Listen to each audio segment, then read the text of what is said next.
In this video, two of the most advanced AIs go head-to-head in a battle of logic and facts, while three judges score them using precise, structured criteria. The rules? Brutally simple. One side presents a claim. The other will have 5 minutes to challenge it with evidence, not emotion.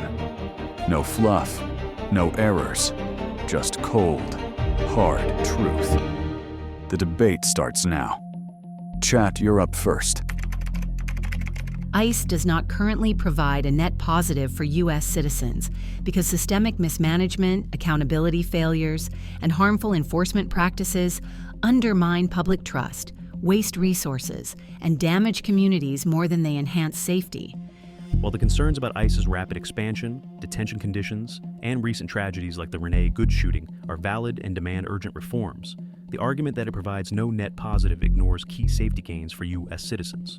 In fiscal years 2025 to 26, ICE arrested over 595,000 non-citizens, including thousands convicted of homicide, child sexual assault, and drug trafficking, directly removing threats from communities.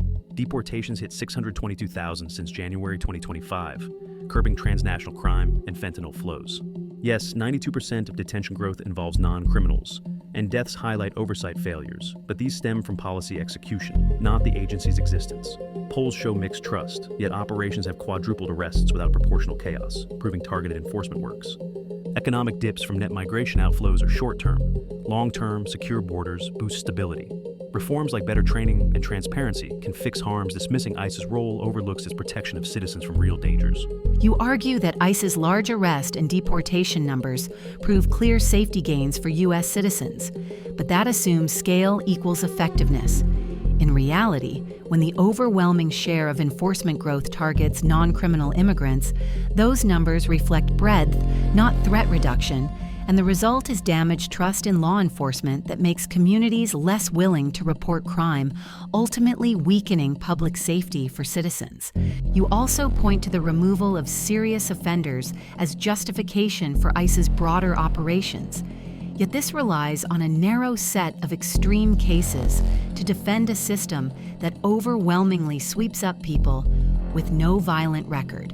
Removing dangerous individuals can protect the public, but using them to rationalize indiscriminate enforcement ignores the real social and economic harm caused by overreach.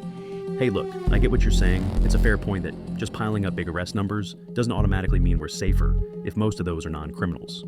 And yeah, when enforcement ramps up like this and sweeps in a ton of folks with no violent record, recent data shows like 73% of detainees have no convictions, and a huge chunk of the growth is non-criminal. It can feel like breadth over real threat reduction. But here's where I push back a bit. The scale isn't just random volume. ICE is still prioritizing and nailing serious offenders. Take operations like Angel's Honor late last year, which grabbed over 1,000 worst of the worst types gang members, child rapists, murderers. They've been highlighting arrests of people convicted of homicide, sexual assault, and trafficking in recent months, even as overall numbers climb.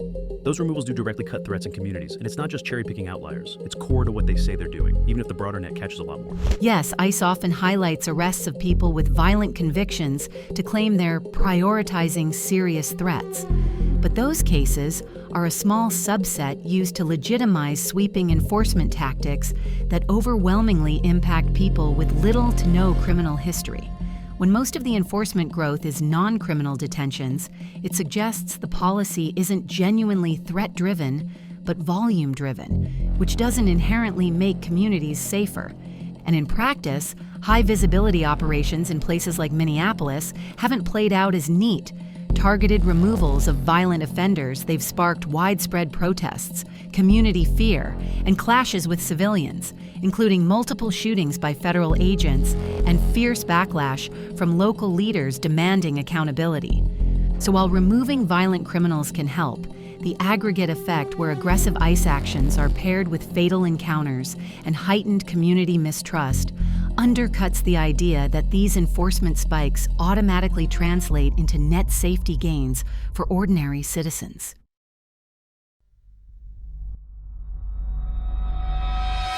To judge, we asked 3 leading AI models to evaluate responses using 8 criteria, all crafted by AI itself. Each model then scored the responses from 0 to 100. Here's how these models scored them.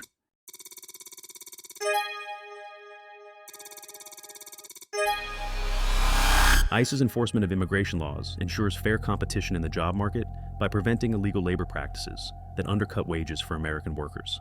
ICE actually helps protect American workers' paychecks. When millions of people work here illegally, employers can pay them way below market rates. No taxes, no benefits, no minimum wage worries. That floods the labor market and drives down wages, especially in construction, agriculture, hospitality, and manual labor jobs that a lot of working-class Americans rely on. Studies from places like the Center for Immigration Studies and even some labor economists show that in high immigration areas, wages for low-skilled native-born workers get suppressed by 3 to 8% over time. ICE enforcement removes that unfair competition, levels the playing field, and gives American citizens, especially lower-income ones, a better shot at decent pay and job security. It's not about hating immigrants, it's about basic fairness for the people already legally here. You're right that worker exploitation exists, but blaming undocumented workers and crediting U.S. Immigration and Customs Enforcement for fixing it misidentifies the real cause. Wages aren't suppressed because undocumented immigrants exist. They're suppressed because employers are allowed to exploit them with little consequence. ICE enforcement overwhelmingly targets workers, not the companies that underpay them, which leaves the exploitative business model intact while removing the laborers who had the least power in the arrangement. The wage suppression figures you cite are also frequently overstated and contested. Many labor economists find that any negative wage effects are small, localized, and temporary, while consumers and entire industries benefit from immigrant labor keeping prices stable and businesses viable. In fact, when ICE conducts large enforcement actions, employers often respond not by raising wages for American workers, but by automating, relocating, or rehiring another vulnerable workforce, leaving job quality unchanged. More importantly, ICE raids don't level the playing field, they destabilize it. Sudden labor removals disrupt local economies, shut down work sites, and harm citizen co-workers who lose hours or jobs altogether. If enforcement truly protected American paychecks, we'd see a pattern of higher wages and stronger labor standards following ICE crackdowns. But that evidence simply isn't there. If fairness is the goal, the solution isn't aggressive immigration policing. It's labor law enforcement, punishing wage theft, holding employers accountable, and strengthening worker protections for everyone. Targeting immigrants while ignoring corporate abuse doesn't defend working-class Americans. It protects the system that exploits them. With ICE's massive ramp-up right now, hiring over 12,000 new officers for a 120% manpower boost, and aggressive operations like the ongoing surge in Minnesota targeting criminal gangs, MS-13, PISAS, you name it, with convictions for murder and child rape, it's clearer than ever that strong enforcement protects American workers. These large-scale actions, including recent worksite ops and targeted arrests, are finally drying up the huge pool of exploitable undocumented labor that lets bad employers pay rock-bottom wages with no real consequences. When ICE hits hard like this, think the record raids in 2025 at places like the Hyundai plant site, employers can't just rely on cheap deportable workers anymore.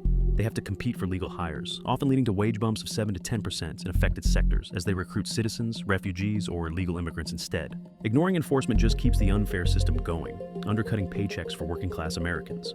Today's crackdowns are forcing real accountability at the source, hit the exploitative model head-on, and you actually level the playing field for U.S. workers. What's your take on how these current ops are shaking things up? First, while enforcement actions like U.S. Immigration and Customs Enforcement arrests can include some individuals with serious offenses, the broader picture of how these operations are unfolding shows major community disruption and legal conflict, not a smooth economic benefit. In Minnesota, the heavy federal surge has led to widespread protests, lawsuits from state and city governments alleging civil rights violations, interruptions to schools and local businesses, and intense public backlash tied to the fatal shooting of Renee Good, which has become a central grievance against the enforcement strategy. Second, there's no solid evidence that ICE's expanded presence is producing the claimed 7 to 10% wage bumps for local workers. Large enforcement actions often remove workers abruptly from the labor force, which can lead employers to shrink operations, reduce hours, or struggle to fill essential roles, particularly in sectors like construction, agriculture, and hospitality, where immigrants make up a large share of the workforce. Research on earlier enforcement programs shows that aggressive immigration enforcement reduced employment opportunities for both immigrants and U.S.-born workers and did not reliably raise wages overall because employers responded to labor force disruption by cutting jobs or scaling back operations. Third, the idea that enforcement has strengthened employer accountability for wages misattributes the source of low pay.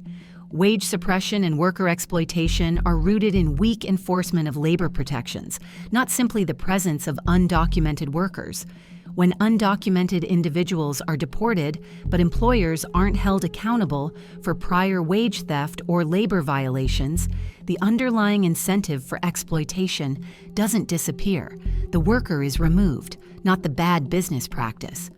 Finally, the current surge in Minnesota is not only about high-profile gang targets. Federal immigration enforcement has increasingly broadened its workplace focus to include smaller employers and paperwork violations, which can strain local business owners and doesn't necessarily correlate with cranking up wages for citizens. So while you're highlighting serious offenders arrested in operations, the evidence doesn't support a clear, consistent economic benefit to U.S. workers in the form of higher wages or stronger job security. Instead, these surges are producing community instability, legal challenges, and labor market disruption, and any potential wage dynamics are far more complex than simple enforcement equals higher pay.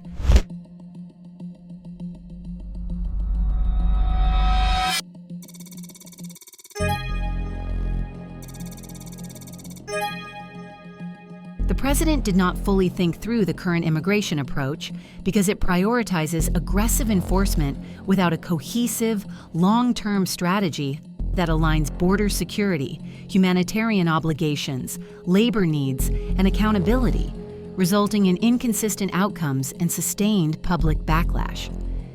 I stand by that statement because I see the current immigration approach as heavy on enforcement and light on strategy.